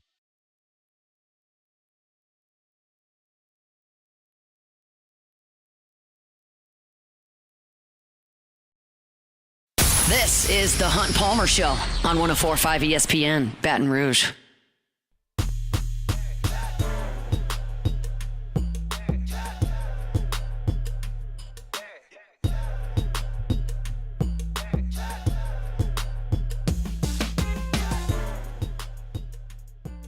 All right, Sheree Aishak coming up in 15 minutes. We'll talk Saints OTAs. I found this interesting at ESPN.com. They asked a lot of their NFL experts about the draft classes and which rookie class would be the most impactful. If you'll recall, the New England Patriots took a pair of LSU Tigers in this past draft. And Stephania Bell, who's a fantasy football analyst for ESPN, said the Patriots would have the most impactful draft class. Matt Miller, NFL draft analyst, said Patriots had a theme throughout the draft, add speed for Mike Vrabel, and that was accomplished. And then they took Will Campbell with the first pick in the draft to solidify the offensive line. Eric Moody, who's with Fantasy Football, said the Patriots wisely used their first 4 picks on offensive support for Drake May. Dan Orlovsky, NFL analyst, Patriots landed a potential playmaker at left tackle in Campbell and a big-time running back in Travion Henderson. So that's 4. And then you go Jordan Reed, said Patriots. Aaron Schatz said Patriots, 5-6. Ben Solak said Patriots, 7. Lindsey Tierney, NFL national reporter, said Patriots. That's 7. That's 7 that said Patriots. And then you had a Browns, a Chiefs, a Bears, a Panthers, a Titans, a Browns. So that's 7 that said Patriots and 6 that said anyone else in the NFL. And I thought that was fascinating. Because Will Campbell is obviously their first pick. And it's I never expected in August of last year to hear scrutiny about Will Campbell in January, February, March. Now, Will put it pretty eloquently when he was interviewed about the arm length and the tape and whether he was a guard or whether he was a tackle, and said they got to criticize everybody at this point. And that's probably true. You've got, if you're just a draft analyst, like, yeah, he's awesome, super good. Like, you're not really bringing much value there. You've got to be able to give a thorough opinion that more often than not is going to have to express potential weaknesses. Because nobody drafts an NFL player and everyone goes, well, that guy's going to be a star. Like, there are certainly players that get more favorable reviews than others. But, like, even Joe Burrow was like, well, it was 1 year. Like, you sure? Look at all the receivers he had around him. Like, and I'm not here saying that Joe Burrow was doubted significantly as he was the first pick in the draft. He wasn't. But, like, everybody is going to have something brought against him. And when you have the career that Campbell did at LSU, where he comes in a spring and is immediately named the left tackle after a week and a half of spring drills as an 18-year-old, and he plays 3 years uninterrupted as the left tackle and gives up 5 total sacks, goes an entire year without giving up a sack as a sophomore. Like, there's not a lot to critique. And that's why he becomes the 4th pick in the draft. And then ultimately, after the draft is over, you've got 7 of the 13 people in this poll calling him the spearhead of the most impactful rookie class in the NFL draft. And unfortunately, on the flip side of this discussion, the Saints are nowhere to be seen on this list. And they took 9 picks, including a top 10 pick. That by no means indicates that the Saints draft class is going to bust and not help at all. This is all speculation, and we won't know the answer to this actual answer for another 2 or 3 years. But I would have liked for somebody to step up there and go, yeah, I think the Saints really hit this out of the park. And you look at some of those draft grades immediately come out, and it's C+, D+, C-, D. Who knows? It's completely subjective at this point as to what the actual result of the Saints draft is going to be. But from an LSU perspective, this is nice to see Will Campbell recognized. And from a Saints perspective, you're like, I wish somebody thought a little bit more of it. I feel like a lot of Saints fans, myself included, I think they did a good job in the draft. I think that my chief complaint, which we've talked about, and we'll get into this with Sharif in 10 minutes, is like, I just don't know if I would have taken a quarterback in the second round. But you're not going to hit unless you take one. So there's 2 sides to that argument, to be sure.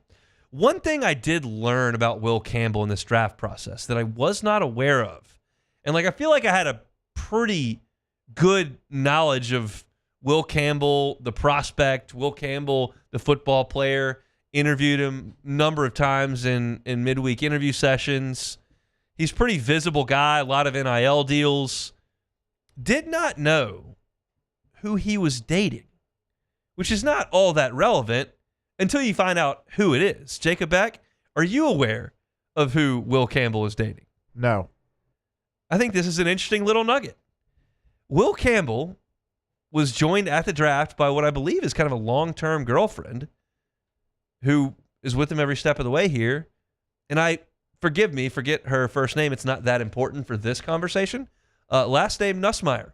Garrett Nussmeier's sister. Whoa. Will Campbell's girlfriend. How do you think that goes? Well, I mean, if Nussmeier's going to trust himself to be protected by Will Campbell, you got to figure, all right, feel like that's a guy that I can trust to protect my sister as well. Yeah, and I guess now that they're not on the same team anymore, there's no chance of it being super awkward. I guess, if you're having to break up with her. That's a tough. You're playing Bama in early November, and you realize that he just dumped your sister 48 hours ago, and she's hysterically crying, and she can't get any sleep. That would be tough. She's complaining to you, and you don't know what the reason is or what he may have done. That could be quite a situation. But they avoided that. And I don't know how long it's been going on. It's not all that important. I thought it was interesting when I saw the Instagram stories pop up, and like Garrett was on the same thing with Will, and then the sister's there, and then I look at her profile, and it's like, oh, that's a Nussmeier. Like, that's Garrett's sister. And I feel like that never came out during the season if they were dating. I feel like that's something that would have popped up. Like, we got to the bottom of the Livy Dunn Paul Skeens thing like pretty quick. Yeah, but it seems that maybe, like you said, Will is definitely, he had a lot of NIL deals. He was kind of known, and you saw him on, all over different types of media, but I guess maybe she isn't a very big social media person, or maybe she is. I don't know, but at least not big enough to where it's going to be like a thing where. What do you think she thought of his big green suit?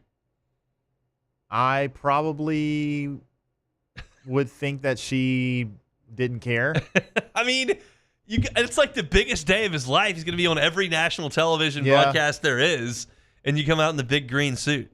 Yeah, I mean, she's probably not worried so much about the suit. I'll be honest. Like, that surprised me from Will, because that was surprising. I would not suggest that I know Will Campbell at all. I've spoken to him on the record only like 10 times probably, but he didn't strike me as a guy that was going to come out in the big green suit. Yeah, I used to always take note whenever I was covering the team in 2019 of the Tiger Walk and clock the guys that were wearing the very crazy out there stuff. And I didn't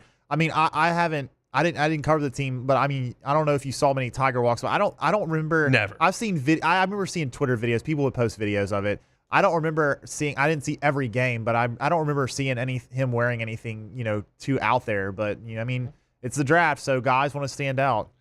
It's easy to stand out in Green Bay. Yeah, it is. All right, that's fashion talk. That's girlfriend talk for the day. We squeezed that into about a 4-minute segment here on this Tuesday. We've had a lot that we've covered here over the last 90 minutes. Talked a lot of LSU baseball. Talked a little bit of LSU football as far as the NIL front. Wilson Alexander's got an awesome piece up at the Advocate about how LSU put together their roster in the transfer portal with the increased funds that they were able to get, and he was able to put dollar amounts on it based on the sources that he talked to, and most of them were named in the story. So great stuff, and it was an interesting first segment there. If you want to check that out, you can on YouTube at Hunt on LSU. Hunt on LSU is where you can find it. That's all LSU football all year round, so you can go ahead and subscribe to that, and you can get your football fix all year over at Hunt on LSU on YouTube or wherever you find your podcasts. We still got 35 or so minutes to go. We'll start that off with Sheree Aishak from WDSU. Saints OTAs cranking up. We'll talk to Sheree about it coming up next. The Hunt Palmer Show. There it is, the extra mile, on the border of expected and extraordinary for those willing to go further, like vans customized for work or play, with safety and tech to keep you connected. Supported by a 5-star sales, service, and finance team. And backed by the 1-star you know. So go the extra mile.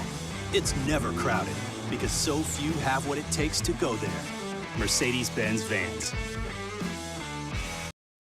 It's not just a game, it's a religion. You've got your team colors, team swag, and now your very own website. LouisianaSports.net. Everything LSU, Saints, and Pelicans. Sports on demand. In-depth coverage by sports writing pros with continuously updated news. And with the LouisianaSports.net newsletter, you get pinged directly with top trending stories. Best of all, now and always, no paywall. It's free. LouisianaSports.net. Powered by 104.5 ESPN Baton Rouge. Your home for Louisiana sports. Men, age is just a number. Don't let it dictate how you feel. Goodwood Men's Sexual Wellness has anti-aging services that can help you look and feel your best. Visit yourgoodwood.com and discover a renewed sense of vitality. These are the luckiest ice cubes in the world. They could have been a thankless bed for an all-you-can-eat salad bar. But instead, they've been called upon to cradle and cool a crisp, refreshing Dos Equis. Looks like the lucky just got luckier. Dos Equis. Gulf Coast Office Products is a nationally recognized Savin office equipment dealer based right here in Louisiana. Over 100 employees strong, Gulf Coast has the boots on the ground to support all vertical markets, from education, engineering, legal, and finance. With the latest in office technology, from desktop to production segment units, Gulf Coast and Savin have the perfect fit for you. Call 225-756-2644. That's 756-2644 for Gulf Coast Office Products. At Auctioner, we know healing is a team sport. That's why we've partnered with world-renowned orthopedic surgeon Dr. James Andrews to create the Auctioner Andrews Orthopedics and Sports Medicine Institute. Whether you're a professional athlete or a weekend warrior, our team of specialists are dedicated to getting you back in the game. So whatever your reasons are for reaching your personal best, we've only got one: you. Auctioner Andrews Institute. Long live you.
You're listening to The Hunt Palmer Show on 104.5 ESPN, Baton Rouge.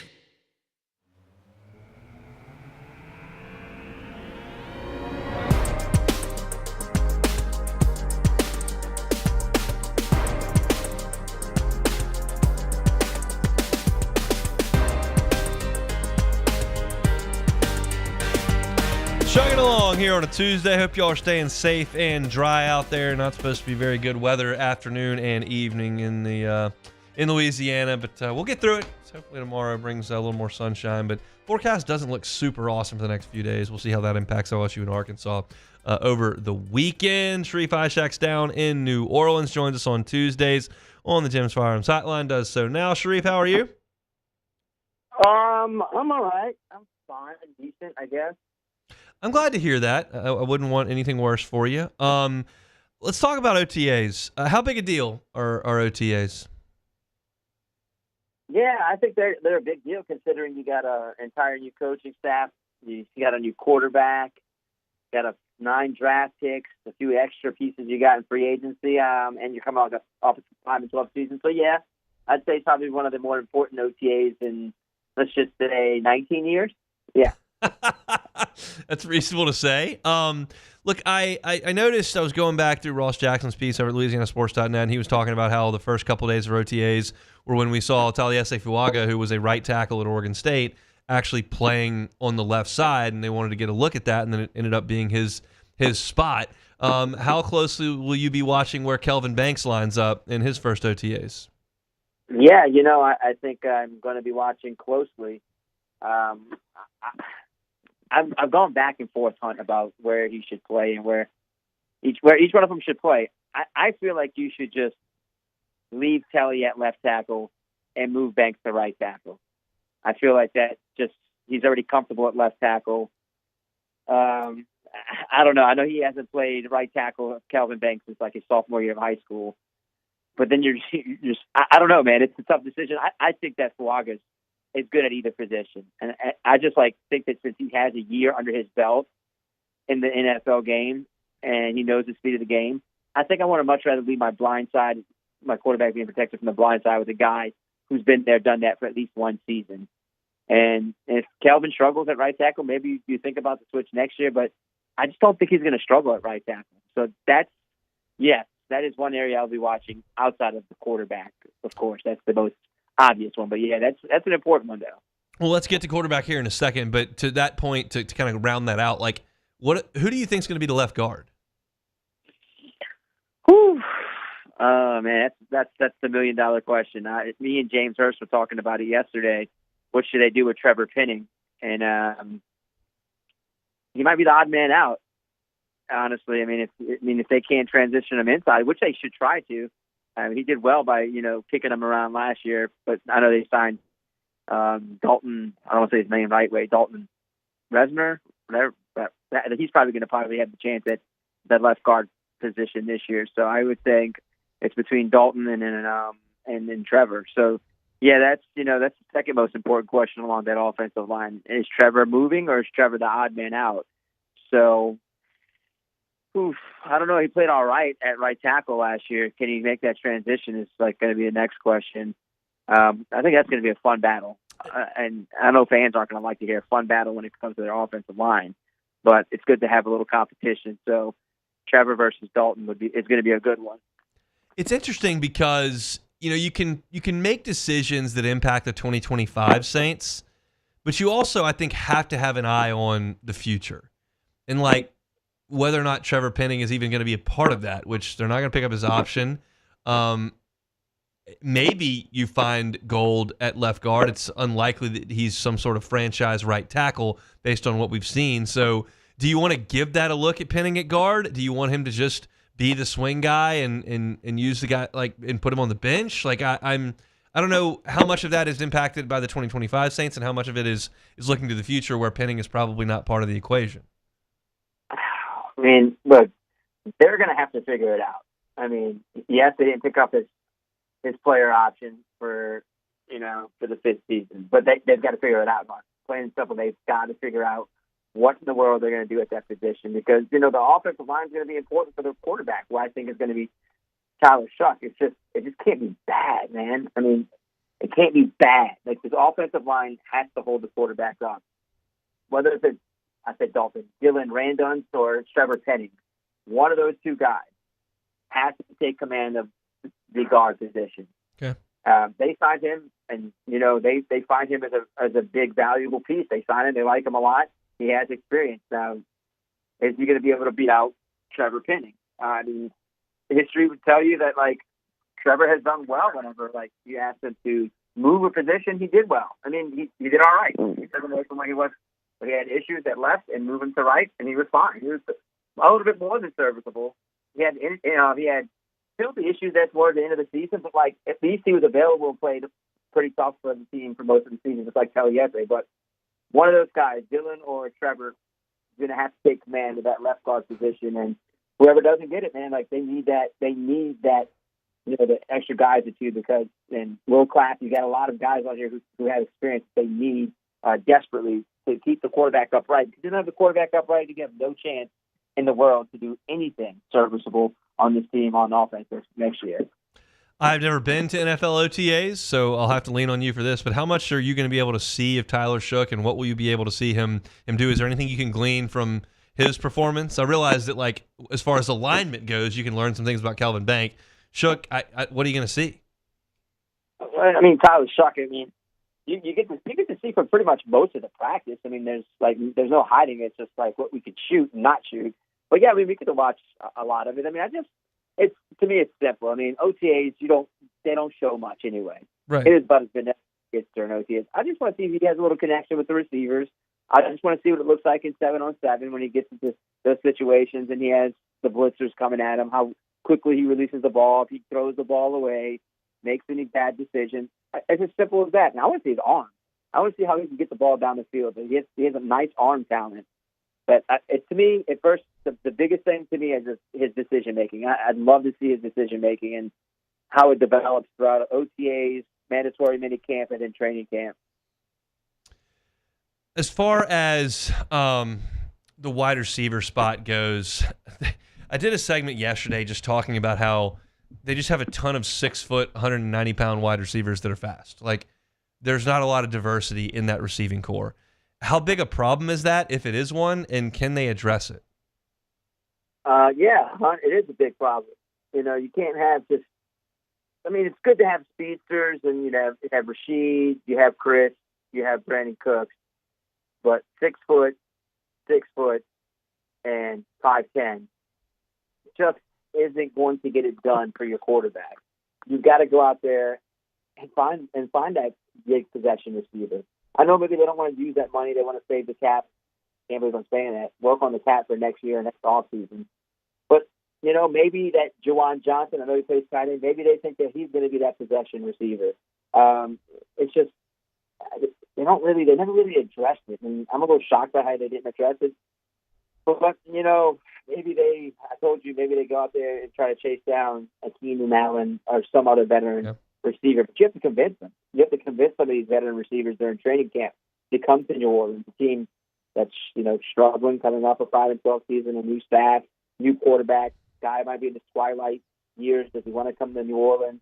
You have to convince that receiver like Keenan Allen to come here and take that job.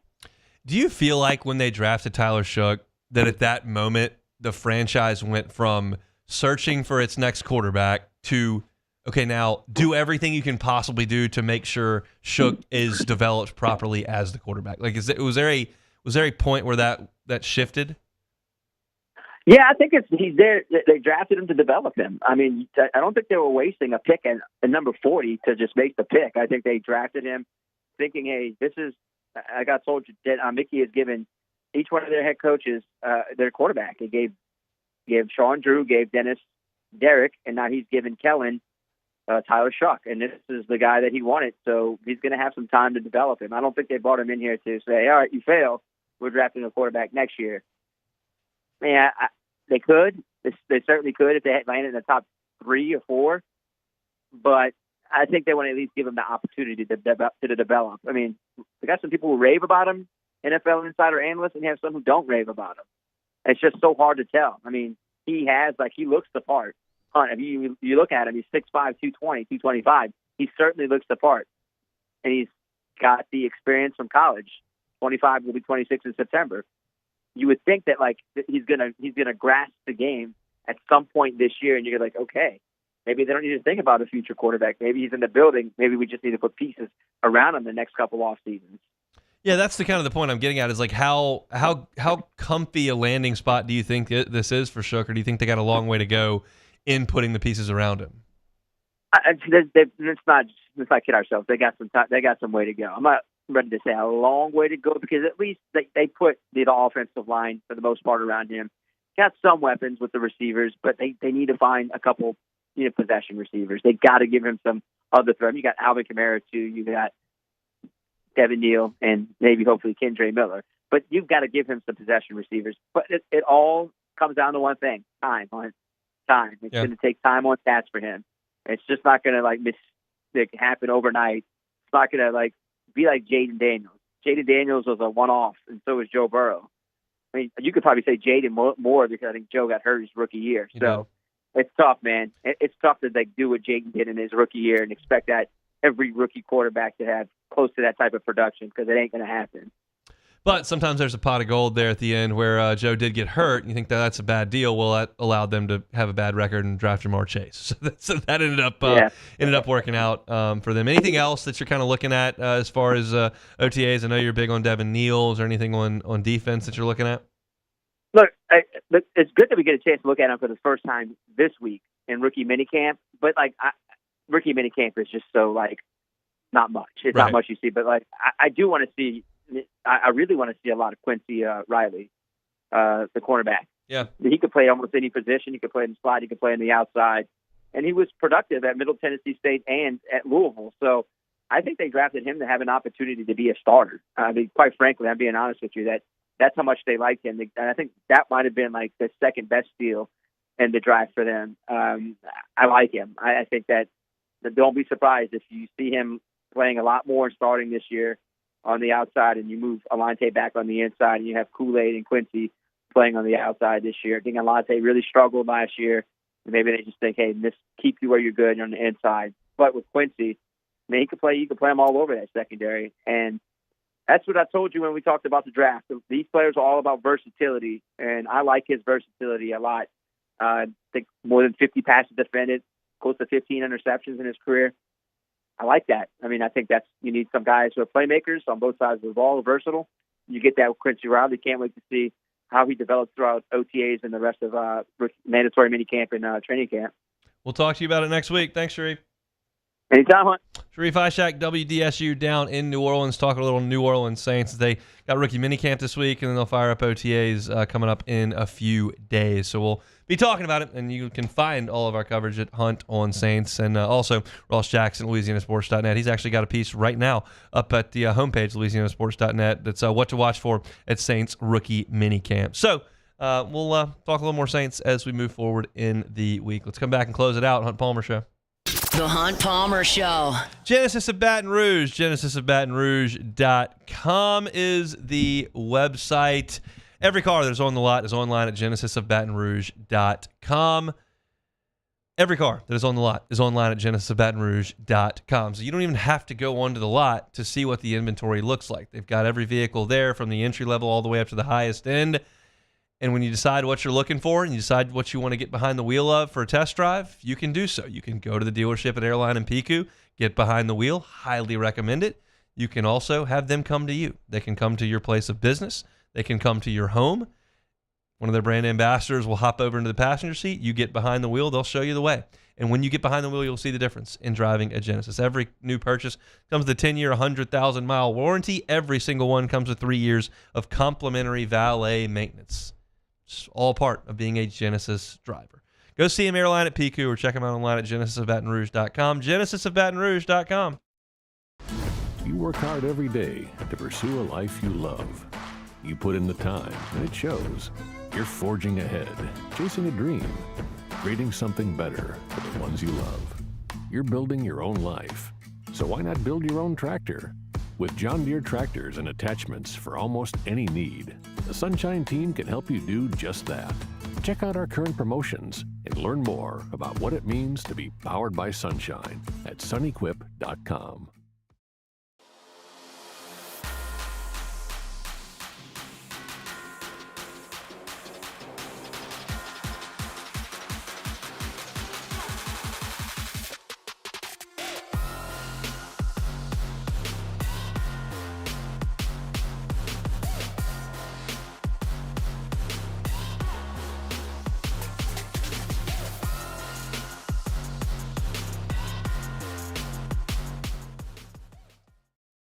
ED, low T, or simply seeking to optimize your health and performance? Goodwood Men's Sexual Wellness offers a range of discreet services to address your specific needs. We empower men to reclaim their health and confidence. Visit yourgoodwood.com.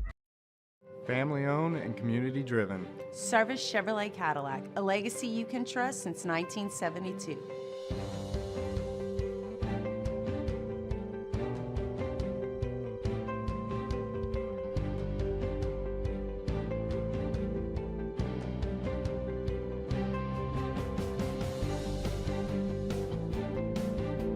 Service Chevrolet Cadillac, our family serving your family. For over 50 years. At Luba Workers' Comp, our journey began over 30 years ago with a simple belief.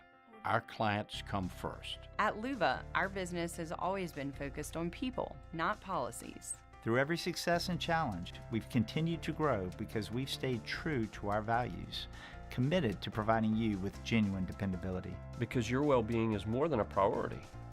It's our purpose.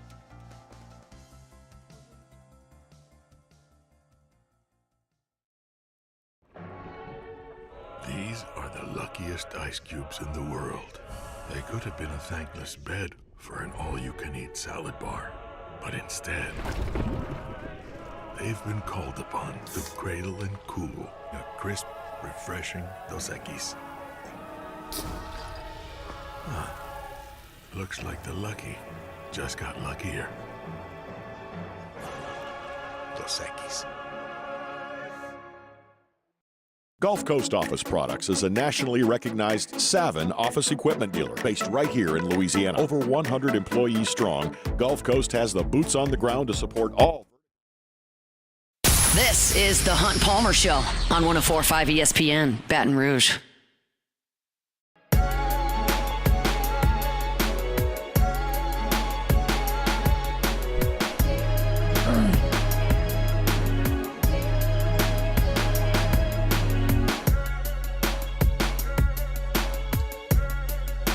.104.5 ESPN Baton Rouge Mommelganger contest is now underway. Show us your best mom and me lookalike photos.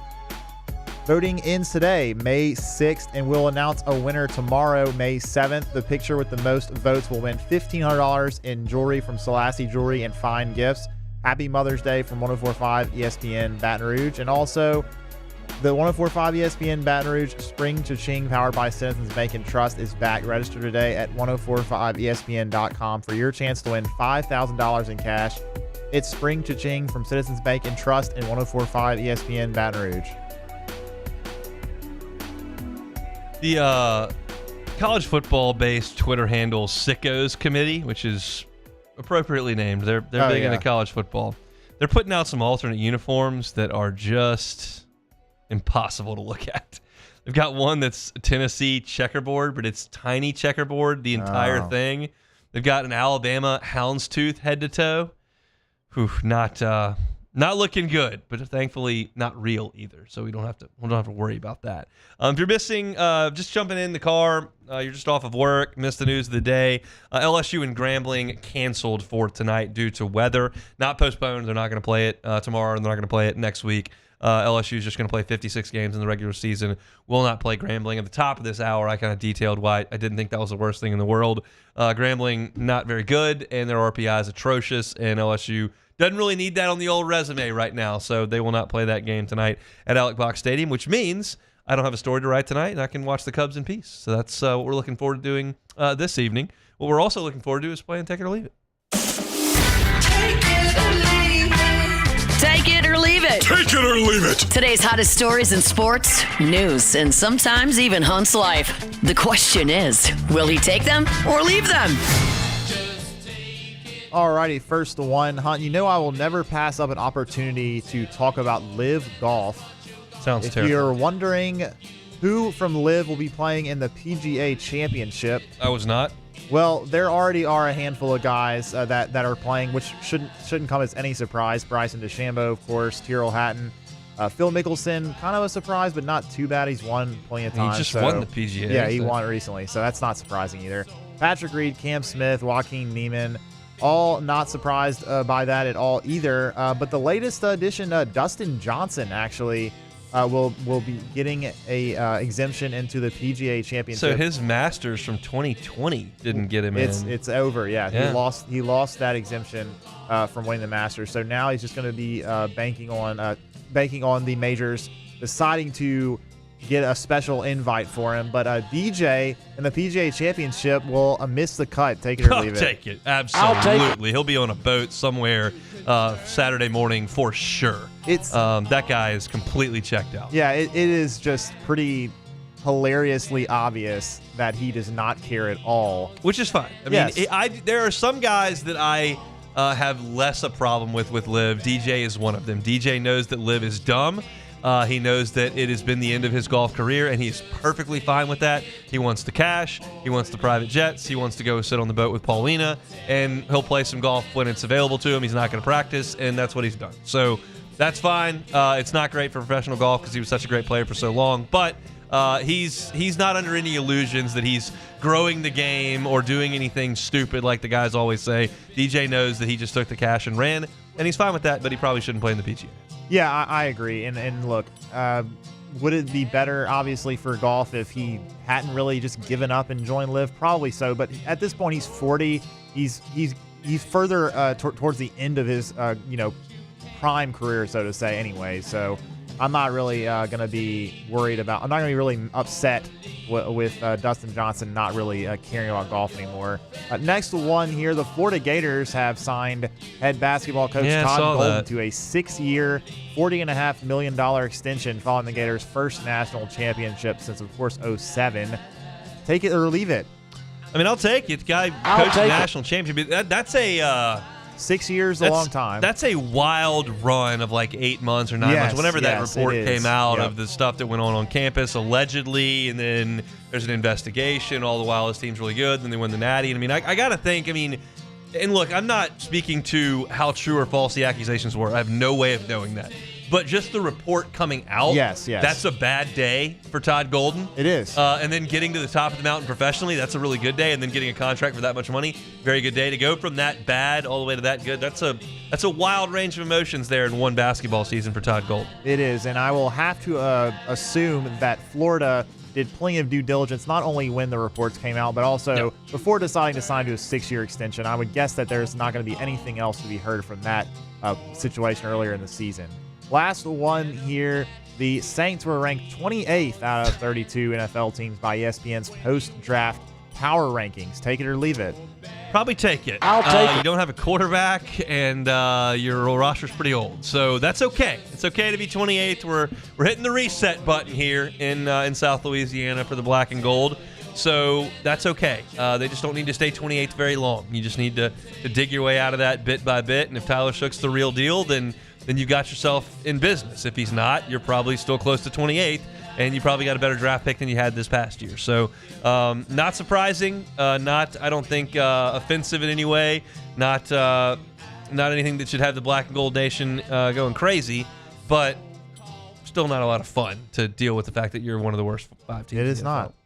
So that's it for Take It or Leave It here on this Tuesday. Again, hope your work week is off to a really good start. We got a lot to do on tomorrow's show. Very much looking forward to it. We'll chat with Koki Riley on tomorrow's show as we do every single Wednesday. We will give you our SEC baseball power rankings on tomorrow's show, and I'll probably get into some resume stuff with LSU now that they're not going to play Grambling. I was not looking forward to see the RPI after that thing went final tonight, but thankfully we don't have to see that. So I'll give a look to that. I'll probably write something up at LouisianaSports.net on it as well. So stay tuned for all of that on tomorrow's show. If you missed any of today's show, You can always find it on demand. Just search Hunt Palmer Show wherever you find your sound, and you can get our shows in their entirety there. If you're looking for segments based on your exact interest, you can find that too. LSU football at Hunt on LSU, Saints football at Hunt on Saints on YouTube, or wherever you find your sound. Wilson Alexander's got a great piece in The Advocate about LSU's shift as a football program into the NIL space and the transfer portal specifically. Great piece up at The Advocate, and I talked about it at 1 o'clock. Highly suggest you go check that out. I kind of gave a step back and a look at everybody else in the SEC and how they're playing baseball-wise relative to LSU. Talked about that at 1:15. Glenn West, good enough to give us a little bit of time at 1:30. Talked a lot of baseball with Glenn. I spoke about LSU and Grambling at the top of the second hour and why I thought that cancellation was probably not the worst thing in the world, so you can go listen to that at the top of the hour. And then Sheree Aishak talking Saints rookie minicamp coming up here this week. The media should be able to go out there this weekend, get a first look at that rookie draft class for the New Orleans Saints. So all that on today's edition of the Hunt Palmer Show. Matt Moscona is about to drive you home on After Further Review. Everybody have a dry and safe Tuesday evening. We're back tomorrow, same time, same place, for a Wednesday edition of the Hunt Palmer Show. The Hunt Palmer Show.